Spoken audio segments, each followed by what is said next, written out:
ಶ್ರೀ ಮಹಾಗಣಪತಯೇ ನಮಃ. ಶ್ರೀ ಗುರುಭ್ಯೋ ನಮಃ.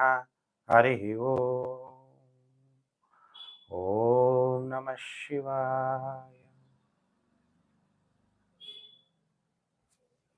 ಪ್ರಿಯ ವೀಕ್ಷಕರೇ, ಸಿಂಹ ರಾಶಿ ಮಾರ್ಚ್ 2026 ತಿಂಗಳ ಭವಿಷ್ಯ ಕಾರ್ಯಕ್ರಮಕ್ಕೆ ನಿಮಗೆಲ್ಲ ಹಾರ್ದಿಕ ಸ್ವಾಗತ. ಹಾಗಾದ್ರೆ ಮಾರ್ಚ್ ತಿಂಗಳಲ್ಲಿ ಸಿಂಹ ರಾಶಿ ಜಾತಕರ ಮೇಲೆ ಏನು ಪ್ರಭಾವ ಬೀರುತ್ತೆ ಗ್ರಹಗಳು ಮತ್ತು ನಕ್ಷತ್ರಗಳು ಅನ್ನುವಂತಹ ವಿಚಾರವನ್ನ ನಾನೀಗ ತಿಳಿಸ್ಕೊಡ್ತೀನಿ. ಶ್ರೀ ವಿಶ್ವಾವಸು ನಾಮ ಸಂವತ್ಸರ 19 ಮಾರ್ಚ್ 2026ಕ್ಕೆ ಅಂತ್ಯ ಆಗುತ್ತೆ. 19 ಮಾರ್ಚ್ 2026 ಚಾಂದ್ರಮಾನ ಯುಗಾದಿ ಹಬ್ಬ. ಶ್ರೀ ಪರಾಭವ ನಾಮ ಸಂವತ್ಸರ ಆರಂಭ ಆಗುತ್ತೆ. ಈ ತಿಂಗಳಲ್ಲಿ ಬಹಳ ವಿಶೇಷವಾಗಿ 3/3/2026 ಚಂದ್ರಗ್ರಹಣದ ಸಪರೇಟ್ ವಿಡಿಯೋ ಮಾಡಿದ್ದೀನಿ. ಹೋಳಿ ಹುಣ್ಣಿಮೆ ಕೂಡ ಅವತ್ತಿನ ದಿನಾನೇ ಹೋಳಿ ಹುಣ್ಣಿಮೆ. ಹಾಗಾದರೆ ಸಿಂಹ ರಾಶಿಯವರಿಗೆ ಗ್ರಹಗತಿಗಳು ಹೇಗೆ ಫಲಾನುಫಲ ಕೊಡ್ತಾರೆ ಈ ತಿಂಗಳಲ್ಲಿ ಮಾರ್ಚ್ ತಿಂಗಳಲ್ಲಿ ಅನ್ನುವಂಥ ವಿಚಾರವನ್ನ ತಿಳಿಸ್ತೀನಿ.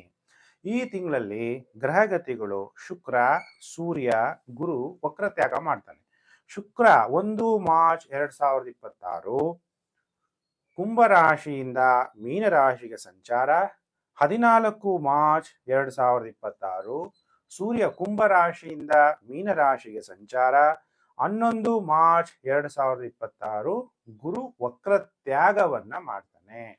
ಇದೆಲ್ಲ ಆಧಾರದ ಮೇಲೆ ಮಾರ್ಚ್ ತಿಂಗಳು ನಿಮಗೆ ಶುಭ ಕೊಡುವಂತಹ ಗ್ರಹ ಅಂದ್ರೆ ಶುಕ್ರ ಮಾತ್ರ. ಇನ್ನು ಬೇರೆ ಗೋಚಾರದ ಗ್ರಹಗಳು ನಿಮಗೆ ಶುಭ ಫಲವನ್ನ ಕೊಡಲ್ಲ.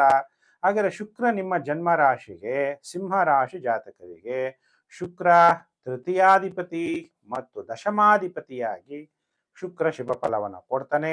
ಅದು ಗೋಚಾರದಲ್ಲಿ ಅಷ್ಟಮ ಭಾವದಲ್ಲಿ ಸಂಚಾರ ಆಗ್ಬೇಕಾದ್ರೂ ಕೂಡ ಸಿಂಹ ರಾಶಿ ಜಾತಕರಿಗೆ ಶುಕ್ರ ಶುಭ ಫಲವನ್ನ ಕೊಡ್ತಾನೆ. ಅಷ್ಟಮ ಅಂದಾಗ ಕಷ್ಟಭಾವ, ಆಯುಷ್ ಭಾವ ಅಂತೀವಿ. ಅವಾಗ ಆಯುಷ್ ಭಾವದಲ್ಲಿ ನಿಮಗೆ ಅಷ್ಟಮ ಶನಿ ನಡೀತಾ ಇದೆ. ಅಷ್ಟಮ ಶನಿ ನಡೆಯೋ ಜಾಗದಲ್ಲಿ ಶುಕ್ರ ಹೋದಾಗ ನೆಗೆಟಿವ್ ಎಫೆಕ್ಟ್ ಕಮ್ಮಿ ಆಗುತ್ತೆ. ನಿಮ್ಮ ಆಯುಷ್ ವೃದ್ಧಿ ಆಗುತ್ತೆ. ಏನಾದ್ರೂ ಅಪಘಾತಗಳಾಗುವಂಥದನ್ನ ತಡೆ ಹಿಡಿತಾನೆ.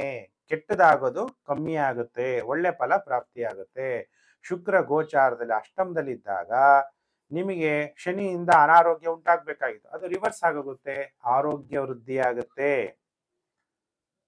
ಈಗಿರುವಂತಹ ಪ್ರೇಮ ಸಂಬಂಧ ಕೊನೆಯವರೆಗೂ ನಿಮ್ದು ಮುಂದುವರಿಯುತ್ತೆ.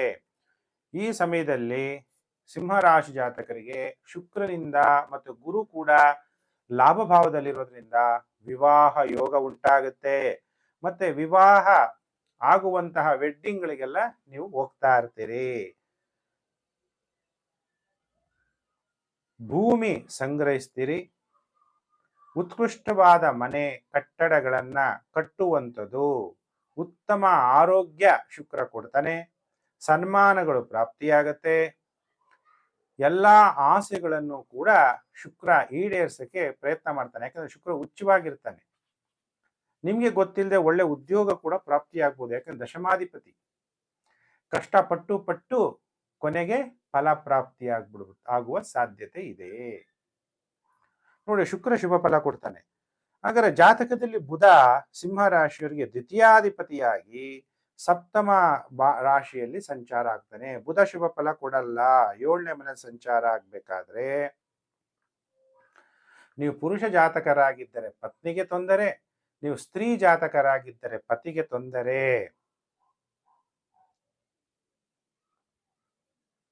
ಸಂಬಂಧಿಕರ ಜೊತೆ ಉತ್ತಮ ಬಾಂಧವ್ಯವಿರುವುದಿಲ್ಲ. ಭೇದ ಭಾವಗಳು ಹೆಚ್ಚಾಗುವ ಸಾಧ್ಯತೆ. ಜನಗಳ ಸಹಾಯ ನಿಮಗೆ ಸಿಗೋದು ಕಷ್ಟ ಆಗುತ್ತೆ.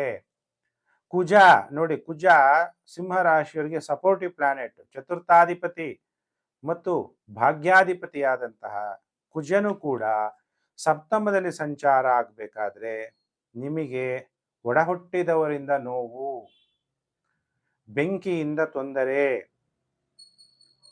ಅಪರಾಧಗಳಿಗೆ ಸಿಲುಕಿಕೊಳ್ಳುವುದು, ಕೆಲವರು ಮದ್ಯಪಾನಕ್ಕೆ ಬಲಿಯಾಗುವುದು, ಪ್ರಾಣಕ್ಕೆ ಆಯುಷ್ಗೆ ಕಂಟಕ ಅಪಾಯ ಉಂಟಾಗುತ್ತದೆ ಕುಜನಿಂದ. ಗುರುಜಿ ಶನಿ ಅಷ್ಟಮ ಭಾವ, ಶುಕ್ರ ಬಂದ್ಬಿಟ್ನಲ್ಲ, ಆಯುಷ್ ವೃದ್ಧಿ ಆಗ್ಬೇಕಲ್ಲ ಅಂತೀವಿ. ಆಗ ನಿಮ್ಮ ಜಾತಕದಲ್ಲಿ ಏನಾರ ಕುಜದಶೆ ನಡೀತಾ ಇದ್ರೆ ಶುಕ್ರನು ಕೂಡ ಕಾಪಾಡಕ್ಕಾಗಲ್ಲ. ಕುಜದಶೆ ಇದ್ದಾಗ ಬಹಳ ಎಚ್ಚರ. ಆಮೇಲೆ ಕುಜ ನಿಮ್ಮ ಜಾತಕದಲ್ಲಿ ಎಷ್ಟು ಬಿಂದುಗಳನ್ನ ಕೊಟ್ಟಿದ್ದಾನೆ, ದಶಾ ಭುಕ್ತಿ, ಅಂತರ್ಭುಕ್ತಿ ಮತ್ತು ಎಷ್ಟು ಬಿಂದುಗಳನ್ನ ಕೊಟ್ಟಿದ್ದಾನೆ, ಭಿನ್ನಾಷ್ಟಕ ವರ್ಗ, ಸರ್ವಾಷ್ಟಕ ವರ್ಗಗಳನ್ನ ನೋಡಿ ಡಿಸೈಡ್ ಮಾಡಬೇಕಾಗತ್ತೆ. ನಿಮಗೆ ಈ ತಿಂಗಳಲ್ಲಿ ಶುಭ ಕೊಡುವಂತಹ ಗ್ರಹ ಒಂದೇ ಒಂದು, ಅದು ಮಾತ್ರ ಶುಕ್ರ ಮಾತ್ರ.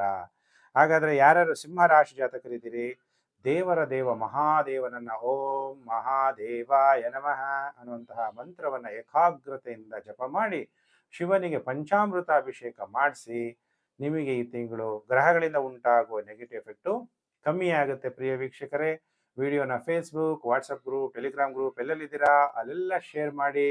ನಿಮಗೆಲ್ಲ ಒಳ್ಳೆಯದಾಗಲಿ. ಸಮಸ್ತ ಲೋಕೋ ಸುಖಿನೋ ಭವಂತು. ಪ್ರಿಯ ವೀಕ್ಷಕರೇ, ನಾನು ಮತ್ತೊಂದು ವಿಡಿಯೋದಲ್ಲಿ ಮತ್ತೆ ನಾನು ನಿಮ್ಮನ್ನು ಭೇಟಿ ಮಾಡ್ತೀನಿ. ನಮಸ್ಕಾರ.